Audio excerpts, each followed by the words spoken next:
You make me want to punch you in the fucking mouth. I have done the work and put in the effort into helping people be a little more secure in their lives by helping with their needs no matter what it was. I've been in this business for 2 years straight and haven't made a fucking penny on 2 years. If my son was to die tomorrow, I would have to bury him myself in a bag with sticks for his gravestone. I have sat down with multiple people and still haven't made anything. Hey, my name is David Duford at davidduford.com, where I help insurance agents like you become top producing insurance professionals at least some of the time. Can't help everybody. And the reason that I put together this video was to read you this comment that I recently got on my top performing video. You may want to check it out. It's called the top 5 tips to sell more life insurance. And the reason I wanted to put this video together is to actually provide some context and some thoughts behind this particular comment. Now, some of you might be thinking, oh, this guy's a negative guy, he's a troll.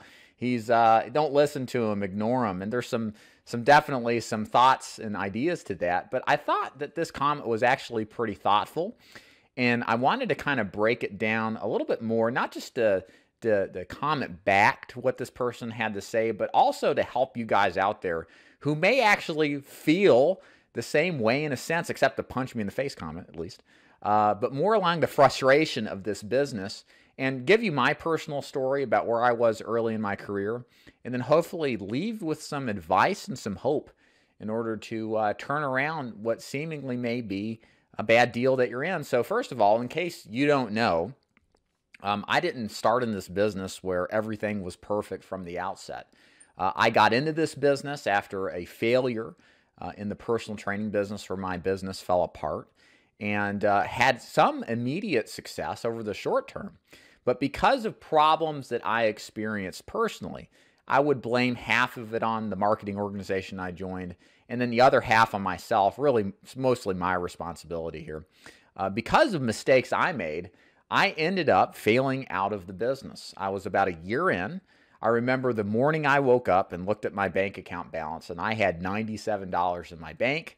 I had a young son, just had recently gotten married, and my wife was tired of the BS. She was basically giving me the ultimatum that you would better get your act together, do something entirely different because you're failing at this thing, or else. And I remember the defeat I felt, and when I finally said I quit the business after dealing with deadbeat prospects, people that were wasting my time, and just endless frustration. And I did. I went and got a job. I worked for a Fortune 500 company and soon found out and got what I think is one of the greatest lessons I got in my life, which was perspective. I didn't know at the time what it was like to work for somebody else. I'd always worked for myself. I had the personal training business prior to this, of course. And I found out what it was like to have a boss.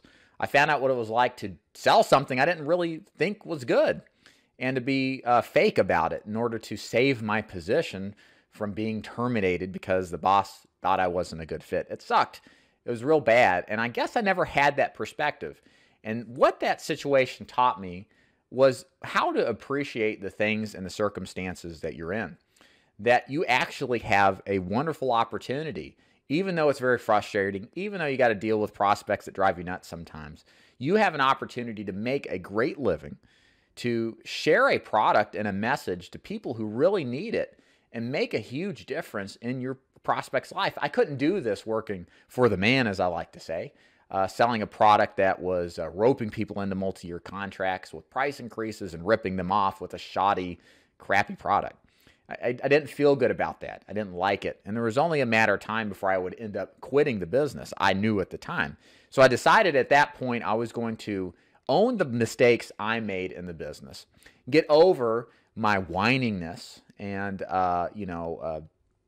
self-absorption over woe is me in the final expense business, and decide that I was going to do things right the second time around so I wouldn't be in a position of failing out.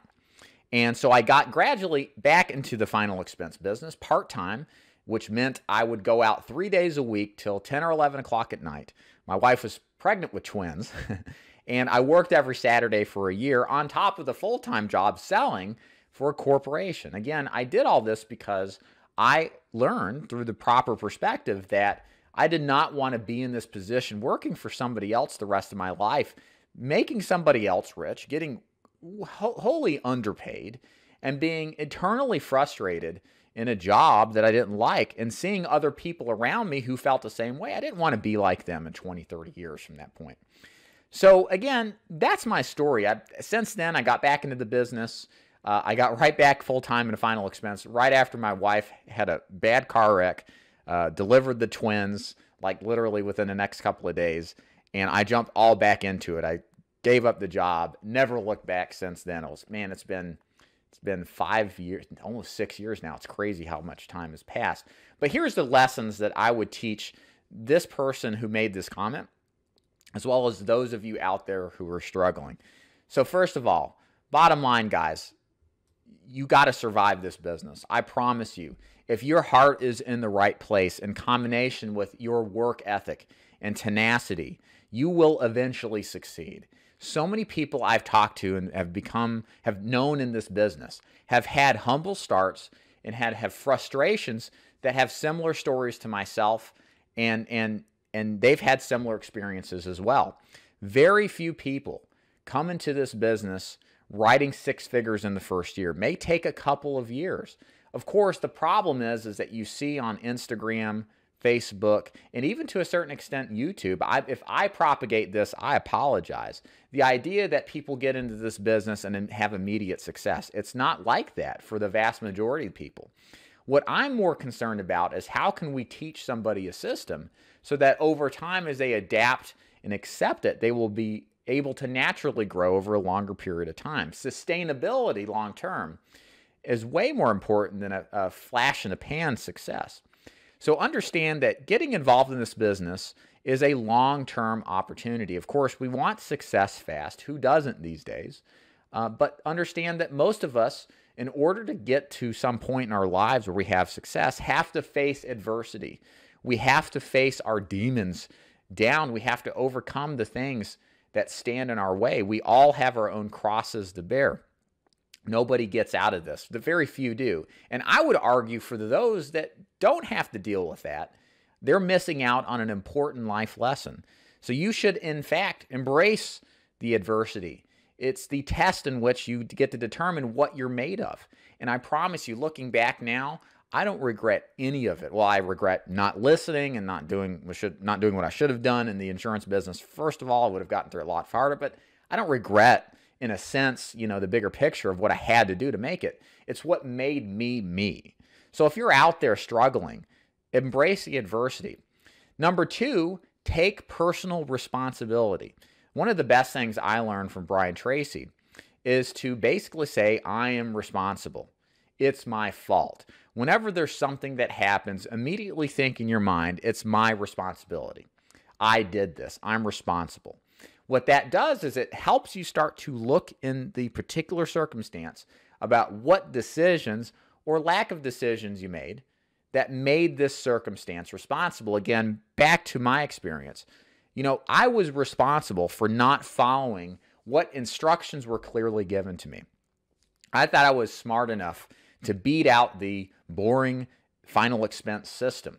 I thought I could create a new lead program that was completely different, unique, special, and would eliminate the deadbeats that I was getting frustrated with. It wasn't the case whatsoever. I got away from what worked and got my brain in the way before I earned the right, really, to start experimenting with different kinds of systems. And that one mistake, getting away from what works, cost me short term in a big way. And that's the point. I took responsibility not at that time, but after I failed out and after I realized what my business or running in business, working in a business I didn't like was really like. I realized that I had to say, okay, I know what my mistakes are. I'm not going to make those again. I have learned from those mistakes. And that's the thing, number three, guys. After you take responsibility, embrace your failures and adversities. Some of the best lessons in life come from failures. I did a great interview with John Duggar, who's a longtime experienced, profitable agent in the final expense business. He said some lessons can't be taught, and he's exactly right. There are some things in life we have to go through to experience before we know better. okay? If you've gone through this business and you failed out the first time, it's okay. You may fail out again, or you may have failed out multiple times. It's fine. Look back at what you did, look at what experience you had, and learn from those failures. Accept responsibility and go all in. And that's the point, I guess, in addressing this comment I wanted to get to. I have no ill will towards this comment. I can hear the person's frustration in experiencing this. You know, he wants to help people, I think, but he's become cynical. And what I would give for an agent who has these kind of feelings, first of all, it's normal. It is basically the angel versus the demon, where your conscious is fighting against the difficulties of a straight commission job where people don't appreciate you most of the time, and dealing with your own personal battles and being successful in this business. And understand that it will eventually get better if you only continue to fight harder. The other aspects, and I think this is 80% of it that I just mentioned, it's a mental game predominantly in the insurance sales business, but the other 20% are making sure that you have all of the factors necessary in order to be successful, that you have the right carrier mix, you're targeting the right market, you're using the right kind of prospecting and lead generation techniques that help you get in front of enough prospects, and you really enjoy what you do. If you begrudge the idea of selling insurance, if you're not excited every morning you get out and see people, of course, it's not always exciting. You're going to have bad days, naturally. But if this business doesn't give you personal, deep-set pleasure, then don't do it. Find something else. You shouldn't struggle in a sense in dealing in a business that you hate. If you don't believe in what you do, take my advice and leave. You have one life to live. Don't waste it doing something you deplore. It's not worth it. But if you do love this business and you're struggling, look earnestly, introspectively into what it is that you're doing, and ask yourself honestly, what could I be doing better? What am I doing wrong?